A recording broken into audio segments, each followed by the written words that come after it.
హ్మ్. హ్మ్. హ్మ్. చివరగా ఏంటి ఇప్పుడు 31న చంద్రబాబు నాయుడు గారికి, లోకేష్ గారికి, నారాయణ గారికి నోటీసులొచ్చే అవకాశం ఉందా? సార్ నోటీసులు ఇంకొకటి కూడా నేను మీకు రిమాండ్ చేయాలి. ప్లీజ్. ఏసీబీ కోర్టులో జరిగిన తర్వాత హైకోర్టులో 3 పిటిషన్స్ వేసాం మేము. హుహు. నెంబర్ 1 ఈ కేసుని సీబీఐకి హ్యాండ్ ఓవర్ చేయాలి. ఇన్వెస్టిగేషన్ అనేది సిఐడి డిపార్ట్మెంట్ చేయిస్తే బయాస్డ్ గా ఉందనేది ఒకటి. ఓకే. నెంబర్ 2 చంద్రబాబు నాయుడు గారికి ఈ ఈ కేసులో ఇన్నర్ రింగ్ రోడ్ కేసులో యాంటిసిపేటరీ బెయిల్ ఇచ్చింది ఏపీ హైకోర్టు. అవును. యాంటిసిపేటరీ బెయిల్ లో ఒక కండిషన్ ఏంటి అంటే you should not influence the investigation process హ్మ్. అని. హ్మ్. నేనేమంటానంటే 15,000 పేజీలతోటి ఛార్జ్ షీట్ వేసి హ్మ్. మళ్ళీ వెంటనే 2 సంవత్సరాలు తిరిగేలోపు ఫైనల్ రిపోర్ట్ వేసిన కారణంగా రిఫర్డ్ ఛార్జ్ షీట్ ఇది ఇన్వెస్టిగేషన్ ఇన్ఫ్లుయెన్సే కాబట్టి ఆయన బెయిల్ క్యాన్సిల్ తోని. ఓహ్! ఓహో! ఓకే. సో ఈ రెండింటి మీద సిద్ధార్థాలు సారీ ముకుల్ రోహిత్ కి స్టేట్ గవర్నమెంట్ తరఫున ఆర్గ్యూ చేశారు. ఇటు రామకృష్ణారెడ్డి గారి తరఫున మేము ఆర్గ్యూ చేశాం. ముకుల్ అండ్ రోహిత్‌కి వచ్చారా మూడోది కేసు ఏంటంటే కోసం? ముకుల్ రోహిత్ కి ఆర్గ్యూ హుహు. హుహు. ముకుల్ రోహిత్ కి హుహు.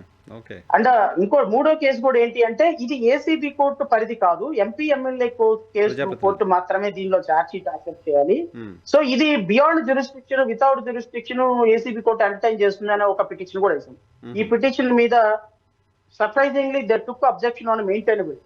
హుహు. సో మెయింటైనబిలిటీ మీద హైకోర్టు వాదనలు విన్నారు. It reserve for orders. Okay. So ఖచ్చితంగా ఏసీబీ కోర్టు ఈ మూడింటి మీద హైకోర్టు ఒక జడ్జిమెంట్ ఇస్తుందని అయితే అనుకుంటున్నాం. ఓకే. ఒకవేళ మూడింటి మీద మెయింటైనబిలిటీ కాదు అని కొట్టేసింది అనుకోండి, వీళ్ళు గో టు సుప్రీం కోర్టు. రేపు 31వ తారీఖున ఏసీబీ కోర్టు కొట్టేసింది అనుకోండి, హ్మ్. లేదబ్బా ఫైనల్ రిపోర్ట్ మీద యాక్సెప్ట్ చేస్తున్నామని, then we'll file a protest petition హుహు. And we'll take it up the matter to the Supreme Court. Okay. Okay. Legal recourse ఎక్కడ ఆగదు. So we'll continue our fighting.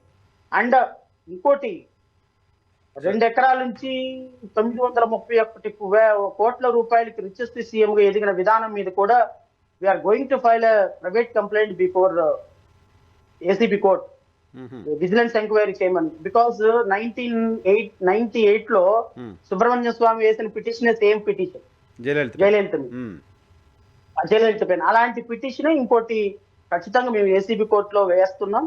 అది కూడా డిస్మిస్ చేస్తే wheel take it up to the next level. So Chandrababu but Naidu గారి పైన fighting will continue. అక్రమాస్తుల case వేస్తున్నారు.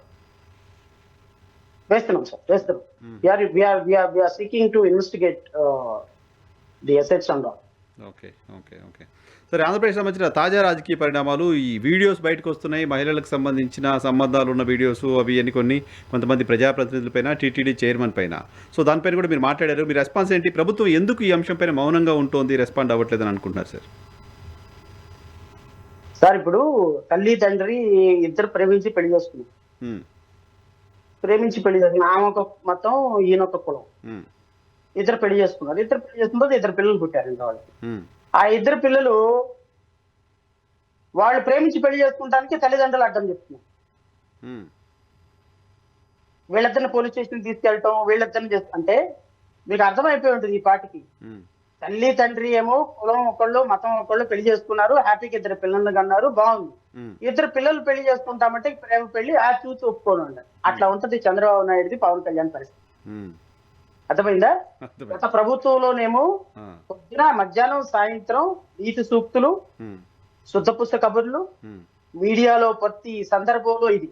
BR Naidu అనేటువంటి వ్యక్తి పర్సనల్ లో వ్యక్తిగతం అనేది పక్కన పెట్టండి, హ్మ్. ఆయన 32 సంవత్సరాల నుంచి చేస్తున్నటువంటి ఒక కార్యక్రమం వీడియో రూపంలో బయటకు వచ్చింది. హ్మ్. బయటకు వచ్చిన వెంటనే పవిత్రమైనటువంటి అలాంటి స్థానంలో అలాంటి అపవిత్రమైనటువంటి వ్యక్తి ఉండకూడదు అనేటువంటి ఒక మొరాలిటీ రెస్పెక్ట్ చేయాల్సిన బాధ్యత సనాతన ధర్మానికి, అన్అపాలజిటిక్ సనాతనికి, పవన్ కళ్యాణ్కి తెలియదా? డెఫినెట్‌గా ఉండాలి. డెఫినెట్‌గా ఉండాలి. నారా చంద్రబాబు నాయుడు కనీసం వాళ్ళని వ్యక్తిగతంగా పిలిచి మీరు ఇది పార్టీకి సంబంధించినటువంటి వ్యవహారం, మీరు రాజీనామా అన్న చేయండి లేకపోతే దీనికి ఎక్స్ప్లెనేషన్ ఇవ్వండి అని అడగరా? హ్మ్. ఇప్పుడు ఇంతకు ముందు ఇదే తిరుమలలో ఎస్విబిసి చైర్మన్ గా ఉన్నటువంటి సినిమా యాక్టర్ ఒకడు పృథ్వీరాజ్ అనే ఒక అతను హ్మ్. వెనకాల నుంచి వచ్చి వాటేసుకుంటాను అనే ఒక చిన్న ఆడియో కాల్ బయటకు వస్తే అవును. తెలుగుదేశం మీడియా ఎంత యాగి చేసింది సార్. అవును. అవును. అవును. అవును. అతన్ని చివరికి రాజీనామా చేసేంత వరకు తీసుకోలేదా? అవును. అవును. ఒక అరవ శ్రీధర్ అనేటువంటి ఒక ఎమ్మెల్యే హ్మ్. ఒక ఎంప్లాయీని పదే మానభంగం చేశాడని ఎలిగేషన్ ఉంటే హ్మ్. సిరసప్ప కమిటీ వేస్తావా? త్రిసభ్య కమిటీ, జనసేన త్రిసభ్య కమిటీ తేల్చింది ఏంటి సార్? తెలియదు ఇంకేం తెచ్చారు. కమిటీ అయితే వేశారు, లేదు వెళ్ళొచ్చారు. ఒక ఎమ్మెల్యే ఉమ్, 2.5 లక్షల మందికి ప్రతినిధిగా ఉన్నటువంటి ఒక ఎమ్మెల్యే ఒక సాధారణమైనటువంటి ఎంప్లాయీ బెదిరించే స్టేజ్ లో ఉన్నావా అని అడిగింది హైకోర్టు. ఉమ్, ఉమ్, ఉమ్. అవును. చెప్పేదేమో శ్రీరంగం, ఉమ్, వీళ్ళు చేసేయన్ని వెధవ పనులు. ఉమ్, ఆదిమూలం ఎమ్మెల్యే ఉమ్, సస్పెండ్ చేసి పక్కన పడేశారు. ఏం చేశారు? ఉమ్. ఏం లేదు, మీ ఉన్నది. మీ మిత్రుడు నా మిత్రుడు ఉన్నాడు, మీ మిత్రుడు నా మిత్రుడు తిరుమల కిరణ్ రాయ్ ఉమ్, పార్టీ కార్యక్రమాలు దూరంగా ఉండమన్నారు. 2 నిమిషాలు సాయంత్రానికి డిబేట్ లో కూర్చున్నాడు వచ్చి, ఏబిఎన్ డిబేట్. ఉమ్. అవును. ఇప్పుడు ఇంతకు ముందు జరిగిన సందర్భంలో మీరు ఈ విధంగా మహిళల పట్ల జరిగిన దానికి ఏదైనా డ్రగ్స్ తీసుకున్నారు, పార్టీ కార్యక్రమాలకు దూరంగా ఉంటామంటే ఏంటి సార్? సస్పెండ్ చేయరా? పార్టీ సస్పెండ్ చేయాలి నిజంగానే. మీ ఎమ్మెల్యేనే కేసీఆర్ చిన్ని, మీ ఎమ్మెల్యేనే మాఫియా మద్య మాఫియా, ప్యాకెట్ మాఫియా నడుపుతున్నాడని ఎలిగేషన్ చేస్తే ఆధారాలు లేవు. అంటే మీరు మాట్లాడేది, మీరు చేసే చట్టాలు మాట్లాడేదంతా ఎదుటివాడికి, కానీ మీ పార్టీ వాళ్ళకి కాదు. ఓకే, చట్టం వేరే వాళ్ళకి పవన్ వస్తుంది. కళ్యాణ్ మాట్లాడే సుత్తపూస కబుర్లన్నీ, డైలాగులన్నీ, సినిమా డైలాగులన్నీ ఎదుటివాడికి తప్ప మనకి కాదు. ఉమ్, మనకు వర్తించదు. ఉమ్, ప్రజలకి మనం ఏం సందేశం ఇస్తున్నాం? ప్రజలకు మనం ఏమి చెప్పాము? ప్రతిపక్షంలో ఉన్నప్పుడు ఆడవాళ్ళని టచ్ చేయాలి అంటే ఒక చట్టాలు తయారు చేస్తానని చెప్పిన పవన్ కళ్యాణ్ ఈ రోజు వాళ్ళ సొంత ఎమ్మెల్యే తప్పు చేస్తే కనీసం ఎక్స్ప్లెనేషన్ కాల్ కూడా చేయకుండా, పార్టీ నుంచి సస్పెండ్ కూడా చేయకుండా కార్యక్రమాలకు దూరంగా ఉండమంటే మీ కార్యక్రమాలకు దూరంగా ఉండక దగ్గరగా ఉంటున్నారు. వాళ్ళే ఉన్నారు జనసేన వాళ్ళు.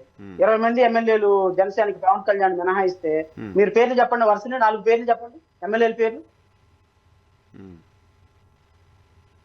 ఎమ్మెల్యేల పేర్లు చెప్పండి సార్. జనసేన ఎమ్మెల్యేల పేర్లు అంటే నాదెండ్ల మనోహరు, 2 మినిస్టర్ పేర్లు చెబుతారా మీరు? పోలిశెట్టి శ్రీనివాసు, కాంతాల రామకృష్ణ, పోలిశెట్టి శ్రీనివాసు, శ్రీధరు, మన ఇంకా మన కందుల దుర్గేష్ గారు, అయిపోయింది. కందుల దుర్గేష్ గారు, తర్వాత పవన్ కళ్యాణ్ గారు, అయిపోయింది. 5 తర్వాత 6 పేరు రావట్లేదు మీకు బయటికి. అంతే.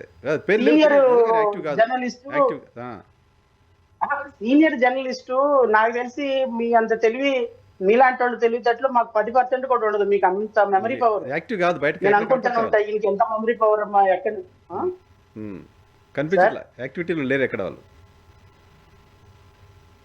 అలాంటి వాళ్ళు మన ప్రజాప్రతినిధి. ప్రశ్నిస్తానని పార్టీ పెట్టినటువంటి వ్యక్తుల యొక్క పార్టీ, ఇంక వాళ్ళ గురించి మనం ఏం మాట్లాడుతాం వస్తుంది? చెప్పండి. ప్రజలు అర్థం చేసుకోవాలి, ప్రజలు నిర్ణయం తీసుకోవాలి. ఇలాంటి వ్యక్తులకి మనం ఓట్లేసి సీట్లేసి గెలిపించినందుకు ఇట్లాంటి దుర్మార్గకరమైనటువంటి పరిస్థితుల్లో వాళ్ళు ఇలా ఉన్నారా, ఇలాంటి వ్యక్తులుగా మనం ఓట్లేసిందని మనం నీకు కుర్ర వయసులో ఉన్నప్పుడు ప్రేమ పెళ్లి ఓకేను, ప్రేమించడం కరెక్టా? ముసలి వయసులోకి వచ్చి తల్లిదండ్రుల పాత్రలోకి వచ్చేసరికి ప్రేమ పెళ్లి వద్దా? ప్రతిపక్షంలోనేమో ప్రశ్నిస్తావా? పాలక పక్షంలో వస్తే ప్రశ్నిస్తే మోకాళ్ళ మీద నిల్చోబెట్టి చెప్పలు అరుక్కుంటావా? పబ్లిక్ డిసైడ్ పవన్ కళ్యాణ్ గారికి వారిని సపోర్ట్ చేసే మీడియాకే సరిపోయింది. ఇంకా మాలాంటి వాళ్ళకి అంటే డ్యూయల్ స్టాండర్డ్స్ ని ప్రజలు కూడా అబ్జర్వ్ చేస్తుంటారు కదా సార్, ఏం మాట్లాడారు ఏంటనేది గతంలో వేరే, ఇప్పుడు అంతా పబ్లిక్. ప్రజలు మీకు ఇంకో విషయం కూడా చివరిగా ఒక మాట చెప్పి ముగిస్తాను. డ్యూయల్ స్టాండర్డ్స్ ఉన్న వ్యక్తి దీర్ఘకాలం రాజకీయాల్లో ఉండలేడు. ఓన్లీ వన్ టైం ప్రజలు చూసేది, ప్రతిసారి చూడరు. Right sir, thank you.